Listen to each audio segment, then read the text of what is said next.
the idea that you could turn the clock back and try to recreate a world that never was, dominated by, let's say it, white men of a certain persuasion, a certain religion, a certain point of view, a certain ideology, it's just doing such damage to what we should be aiming for. And we were on the path toward that. I mean, imperfectly, lots of, bumps along the way, but I agree with you.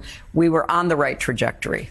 She's saying that straight Christian white men are the problem in America. What you've just watched is a mixture of truth and lies, and that's the most dangerous kind of deception. But here's what they won't tell you, that it was the Christian white men who believed the Bible who led the charge against the abolishment of slavery. And guess what party fought to end slavery? The Republican Party. It was Democrats who owned slaves, enforced Jim Crow laws, and opposed desegregation. So let's not let emotional manipulation rewrite that. And that's what we're seeing being played out today. They're trying to use emotional manipulation to rewrite true history. They'll rather have you entertained, put up spectacles, have you hold symbols of control while taking away your power. Now, we don't get to ignore the past. We learn from it. But the past is the worst place to build a house. It keeps you stuck, angry, and blind to the opportunities right in front of you. So you say you want the freedom of Black Americans, but you keep clinging to the very symbols of racism, and now you're mixing it with LGBTQ ideology that further emasculates the Black man, erases fathers, and destroys the family. They can't enslave you physically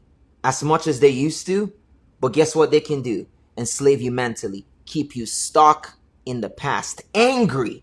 Your worst enemy is not the one who attacks you out loud. It's the friend who slowly poisons you over time with false comfort, emotional manipulation, and fake progress. And that's what we're seeing. One party feeds you poison dressed as justice. They want your loyalty and not your liberty. They want your votes and not your voice. While the other side still believes in truth, opportunity, family, and faith. The Bible says in Galatians chapter 5 verse 1, it is for freedom that Christ has set us free.